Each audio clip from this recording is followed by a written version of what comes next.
سنخوض معاركنا معهم وسنمضي جموعا نردعهم ونعيد الحق المغتصب وبكل القوة ندفعهم سنخوض معاركنا معهم وسنمضي جموعا نردعهم ونعيد الحق المغتصب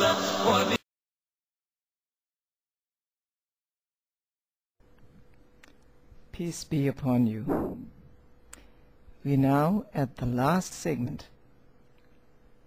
I hope now you are beginning to feel a little bit of lightness within you, a sense of buoyancy, a sense of hope that not everything is lost, that we are going to get through this and we're going to come through okay, that we have a way of coming out of it.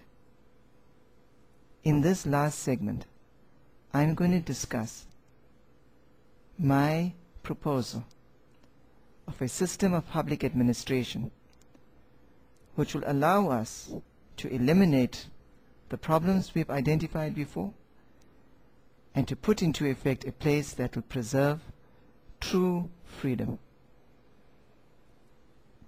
To begin with, I'd like you to spend some time, we will go through together, some time looking at this diagram.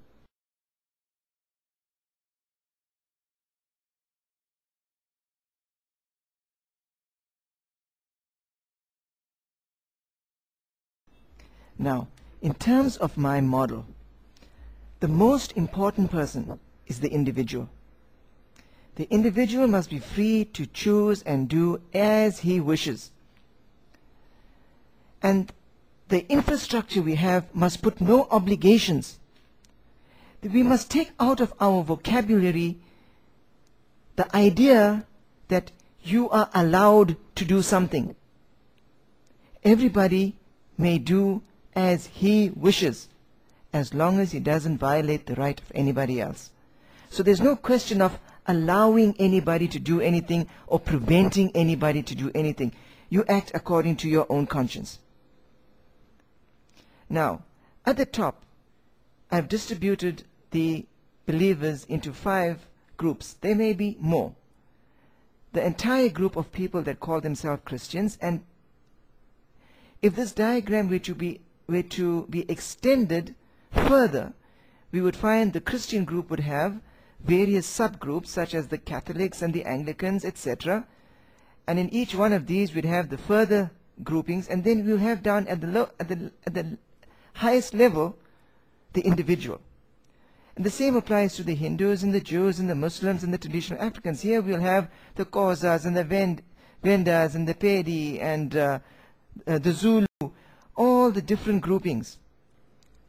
What will happen is each of the different Christian groupings and each of the different Muslim groupings or Jewish groupings already have their own leaders, and their leaders and they amongst their organizations will choose their own representatives to sit on a council of that faith. So the Council of Elders will comprise of representatives of all the Christian denominations, and the same with the Hindus and the Jews and the Muslims, and the Council of Elders for the traditional Africans. The representatives of all the traditional African groups will be represented on the Council of Elders. The Council of Elders serve a very important role. It provides a forum for people of that faith to come together. But the Council of Elders does not dictate to anybody. It is not a body that makes laws that the others are forced to follow. You live according to your teachings. But the Council of Elders allows all those who belong to that faith to come together to discuss common matters. It also provides a forum through which other people can approach a particular faith. So if the Muslims want to communicate to the Christian community, they can communicate to the representatives on the Council of Elders, and they will be reassured that through the Council of Elders, every denomination within the Christian community will get the message, and those organizations will pass it on to their members. It facilitates communication. It is not there for the purpose of creating a structure of hierarchy in law creation. You are going to follow your idea of right and wrong based according to your teachings and your understanding. Now, each of the Council of Elders will nominate or choose by a process of their choice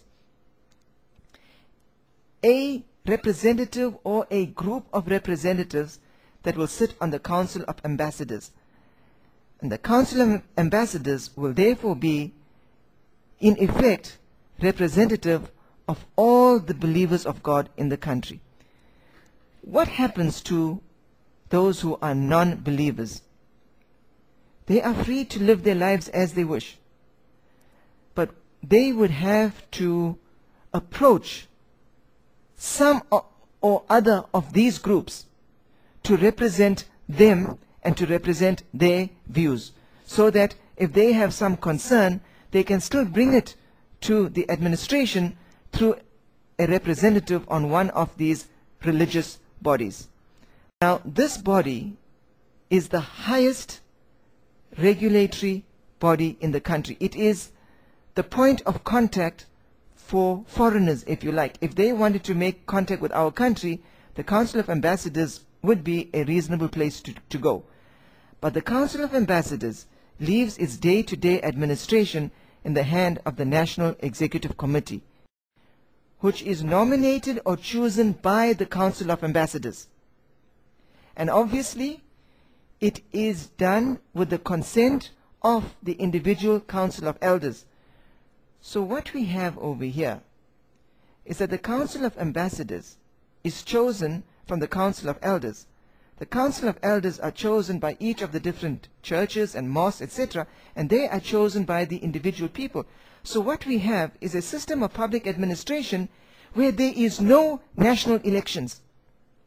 National elections don't apply, because each church and each mosque will have their own their own annual general meeting. They will have their own bodies chosen. They will choose their representatives on the Council of Elders, and they will choose their representative on the Council of Ambassadors. Who pays for all of this? Those who are on the Council of Ambassadors will be paid for by the Council of Elders that nominated them. So essentially, a Christian representing the Council of Elders of Christians on the Council of Ambassadors will be paid for by the Council of Elders for Christians, whose funds will be derived from the different church denominations, who will get their income from the people who subscribe to their church by a system of collection that they devise. We know the church has a policy where 10% of the income is paid to the church. The Muslims have their zakat. The Jews have their sadaqah, something that sounds very similar to sadaqah. The traditional Africans will have their traditional forms of payment to their council elders or their traditional elders, who will forward the money up to the Council of Elders, etc. So there is no public treasury where money is collected by force. There is no national taxation. Our payments are according to our commitment to God and our commitment to our councils that we support. Now, the Council of Ambassadors chooses a National Executive Committee made up of a Minister of Foreign Affairs, a Minister of Internal Affairs, Minister of Defense, and Minister of Finance. That's the four I can imagine is what is required.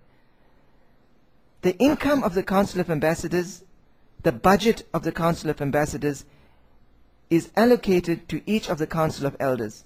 So ultimately, we are responsible for the budget of the Council of Ambassadors, but the work they do is very limited. They pay the salary of the National Executive Committee. And these different ministries are not major ministries. It's made up of a minister and a few assistants, because they are assisting, or their job is one of coordination